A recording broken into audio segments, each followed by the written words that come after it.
This week, Nikki Haley, perhaps the last best hope of once mainstream Republicans, pledged her allegiance to the MAGA cause. Veteran political analyst Susan Glasser wrote about Haley's announcement and a torrent of recent Trump provocations in an article in The New Yorker called "There is literally nothing Trump can say that will stop Republicans from voting for him." And Susan Glasser joins the program now.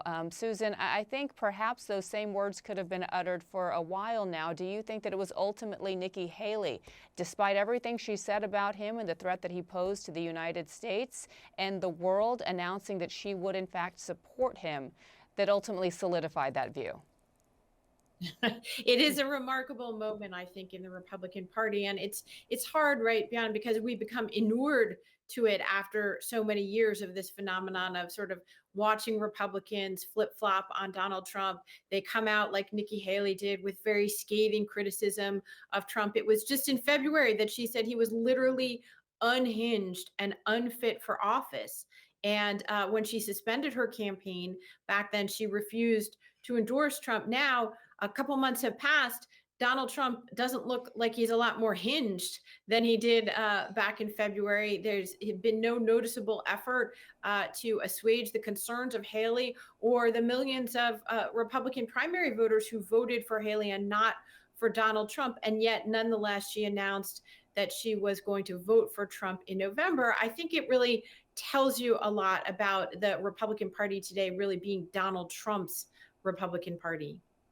Now, it wasn't a full-throated endorsement. Let me quote what she said. She said, "Trump has not been perfect on these policies. I have made that clear many, many times, but Biden has been a catastrophe, so I will be voting for Trump." Again, as you said, quite a change from toxic and unhinged is how she described him just a few months ago. Let's play for our viewers an actual video of previous sound from not so long ago of Nikki Haley voicing her views on Donald Trump at the time.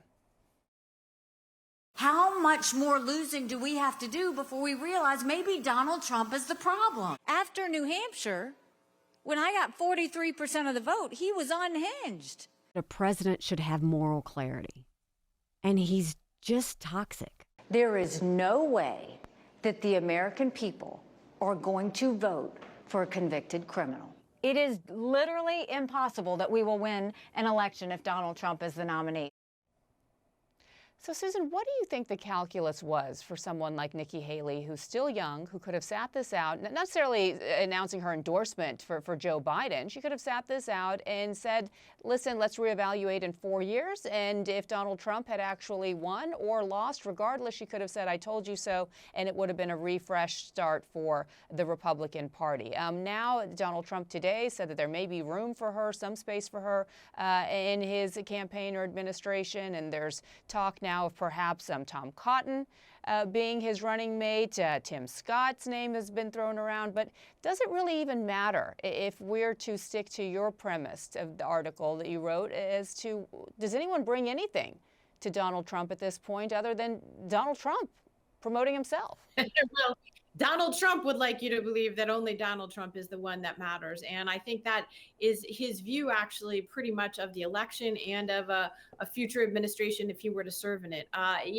What's remarkable about Trump as a phenomenon is that it reveals what's in other people as well as him. And for many Republicans, it's shown that the principles that they very loudly proclaimed are not, in fact, core principles for them. Nikki Haley, in saying that she couldn't vote for Trump, that she would vote for Trump because Biden was, quote unquote, a catastrophe. That's the template that we've seen followed by many other public critics of Trump. Just in the last couple months, you had Mitch McConnell, the Senate Republican leader, who literally blamed Donald Trump for unleashing the mob at the Capitol on January 6th. Nonetheless, he said that he would be voting for Donald Trump. You had the same thing with the governor of New Hampshire, also a very public critic of Donald Trump, and on the list goes. So I think if you were surprised by this, then on some level, right, just as an observer, you haven't really been paying attention. But Nikki Haley is a particularly interesting case because she made her announcement about supporting Trump in the middle of a speech at the Hudson Institute, in which she was once again seeking to prove her conservative, hawkish credentials as a national security expert in her party. Well, she was scathing about this sort of Trumpian America first view of the world. She believes that Trump and those who support him on foreign policy are essentially too weak, not supporting American allies, Ukraine and Israel. And, literally, she has publicly said that you can't be admiring of Vladimir Yeah. Putin and be the leader of the country. And yet here she is endorsing Trump, who is a great public admirer of Vladimir Putin. Yeah, just yesterday then saying that it was only he that could get Evan Gershkovich, the Wall Street Journal reporter, released because that is something that only Vladimir Putin would do if he were in office, and for Donald Trump. Quite disturbing to say the least. Let me make a bit of a pivot, but it does relate to some of the policies and some of the real life consequences that we've seen from the Trump administration, what we could see from a second one, and that is his control over the Supreme Court. We know that he appointed 3 Supreme Court justices where we saw Roe v. Wade overturned in the last term. One of those justices was not appointed by Donald Trump, but just added to the conservative bench, and that is Justice Samuel Alito. And I want to get your reaction and thoughts about this Flaggate controversy that we've seen. Clearly, he and his wife have an affinity for flags. There had been reports earlier that there had been an upside-down flag of the United States at their home, and that was, again, he blamed his wife for this. Actually, both times now blaming his wife for a flag that seemed to support not only the MAGA movement, but the Stop the Steal movement following January 6th. And then another flag that was seen at a vacation home in New Jersey that shows an Appeal to Heaven flag and has a history dating to the Revolutionary War and come to symbolize Trump supporters as well. What do you make of this blatant sort of political endorsement, even if it was his wife? I mean, the fact that this is a Supreme Court justice who's deciding on issues and cases related directly to January 6th and others, how should we interpret this? Yeah, I think, first of all, it's terrific reporting by Jodi Kantor of the New York Times, and it's an important story that recognizes what we can all sort of see in the last few years, which is the real politicization, even much more explicit politicization of the Supreme Court than we're used to. And in particular, what you've seen is now a 6-3, not just a conservative majority, but arguably a kind of radical shake things up conservative majority. Alito probably is the leader of that now majority faction in the Supreme Court. You got to wonder, certainly they're not expert at PR, not having had to do very much of it given their lifetime approved jobs. But,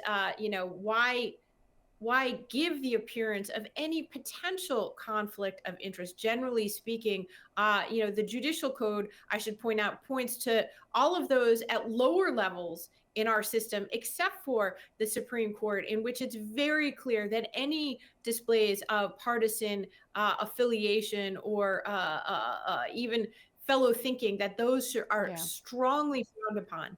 And yet he is unaccountable to that code. Yeah, and I think in addition to the low approval ratings that Americans have for Congress and elected official in general, I mean, what's really alarming that we're starting to see, and we've seen over the past few years, the approval rating for the Supreme Court justices also continue to decline drastically. Susan Glasser, we'll have to leave it there. Thank you so much for joining us. It's great to see you.